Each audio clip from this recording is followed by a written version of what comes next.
Hello there, ladies and gentlemen. The purpose of this video is to give you a little bit of whole class feedback on your answers to the to what extent is it weakness that leads to tragedy question, which was our section C question. I thought there's a few sort of general themes that came out from your responses that I wanted to respond to that hopefully will be useful.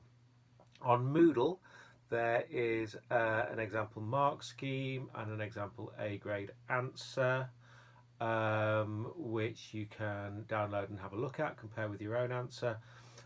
Links to those in your timer message. The mark scheme isn't written by me, but I think it's got some useful stuff in it. This video gives you my own personal thoughts on how I would tackle this question and how I thought we could improve our answers really. Okay, so in terms of where our gaps were and where I think as a whole we can improve, I think that some people need to do more addressing of specific bits of evidence.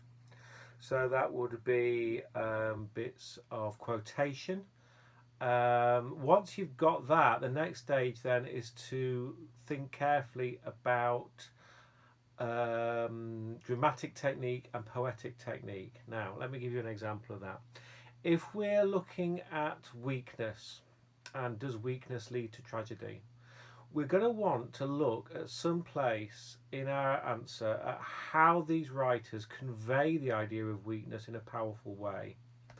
One place that I would immediately want to go and look for that is in La Belle Dame sans Merci, where you get this imagery of the knight alone and palely loitering. This, I think, is imagery of weakness, and it has connotations of weakness. And then I think that's backed up by the nature imagery, where the sedge has withered on the lake. And again, we get this idea of the decay and weakness of nature. It's a kind of pathetic fallacy because it reflects the weakness of the knight. Okay?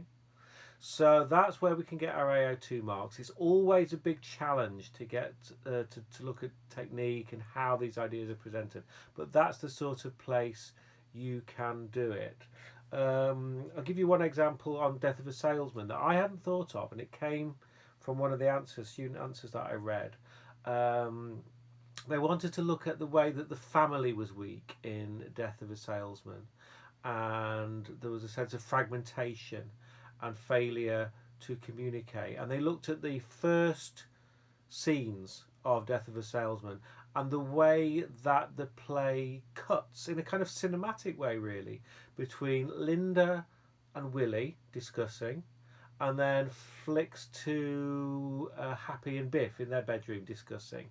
And you get this idea of two pairs of people who are cut off from each other, talking about each other but not communicating together.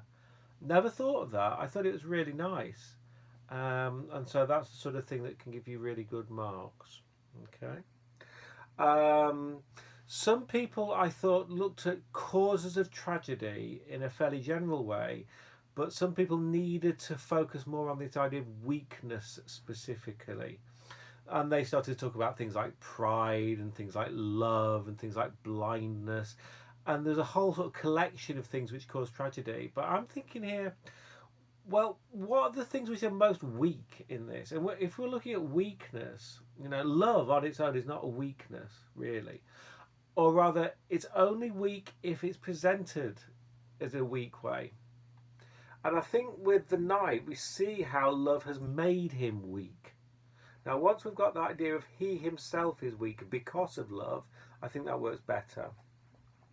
If we think about Isabella and whether we get love as weakness in Isabella, I think it's a more complicated question. Nobody looked at the imagery of love at the beginning of Isabella. And there's an interesting pattern of imagery at the beginning of Isabella where love is described as a sickness, as an illness, as something that makes you ill. In other words, it makes you weak. It suggests that it makes you physically weak, that it's a kind of infection. Other people talked about how it kind of drives her mad at the end, and we can see that as a weakness because yes, she's collapsing, but it's more complicated at the end because there's also a crazy, mad strength to her love. As she, we've talked about this. She refuses to let Lorenzo go. She digs him up with her bare hands. Isn't that an image of physical strength? So I think there's an ambivalence about whether love is strong or weak in Isabella, or really better, whether it makes you strong or makes you weak. And I think that's a big deal in Keats, really, because I think Keats is confused about that, whether the passion of love is a strengthening thing or whether it makes you weak and ultimately makes you wither away, as it does with the knight in La Belle Dame. I think you get both sides of it, and I think it's at the heart of Keats's ambivalence, really. So that's where you can start to look at alternative interpretations, and we can start to think how you can start to debate this idea. Is it weakness that causes tragedy? Some people found a good flip of that. Some people didn't find a good flip of that. Now, the good flip, I think, is if it's not weakness that causes tragedy, what about if it's strength? Okay, it could be the strength of a villain, Lamia, the brothers of Isabella. They are strong characters. They are presented as strong. So we need to look at how their villainous and wicked strength causes tragedy. So that's a nice balance to the weakness, maybe, of Lorenzo, you might say. Maybe it takes both the weakness of the victim and the strength of the villain in that case. Maybe you need both parts of that jigsaw. But you could go even deeper and start to think about, well, what if the strength or weakness of the tragic victim is not relevant? Whether the universe doesn't care whether you're strong or weak. What about whether the world is going to crush you anyway, regardless of your strength or weakness? You might argue that that's the case for Lorenzo and Isabella. Young, vigorous people, slightly hapless, slightly naive, but it's irrelevant. The brothers crush Lorenzo, swat him, kill him like a fly, like an animal, dump him in the forest, and then Isabella, at that point, her fate is sealed. She is doomed anyway, regardless of whether we view her as strong or as weak. Now, I think what we're talking about there is tragic fate.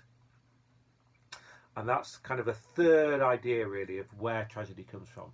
Is it the weakness of the tragic victim? Is it the strength of the villain?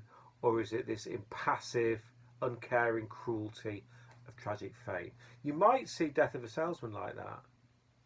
That really it's an economic system which is this machine that rolls over everybody, crushes you whether you're strong or weak, doesn't care. That's one view of Death of a Salesman. I think you'd need to look at Willie's weakness, because I think Miller makes a big deal of his weakness, his physical weakness, his mental weakness. It would be, I think, crazy to ignore that. But there is this more political reading that it's the economic system that sucks him in, spits him out. And there I think you're probably looking at tragic fate. So yeah, those are my kind of three candidates for what causes tragedy. Weakness of victim, strength of villain, or tragic fate. And I think that strength of the villain is the perfect flip there, really, because it's a beautiful balance to the weakness of the victim. Because if we're looking at strength versus weakness, you're fully on topic. There's no sense that we're trying to cheat and twist this essay title into another direction. So yeah, apart from that, there are other things about like expression, getting the wording and terminology right. Little bits where we need to improve structure, but I think these are skills that we'll work on, particularly through coursework. But we had some major successes. Mark, we got a few A's. Nobody got below a D, which is fantastic. So on the whole, it was a good set of work. So well done, guys. Enjoyed reading it. Thank you very much.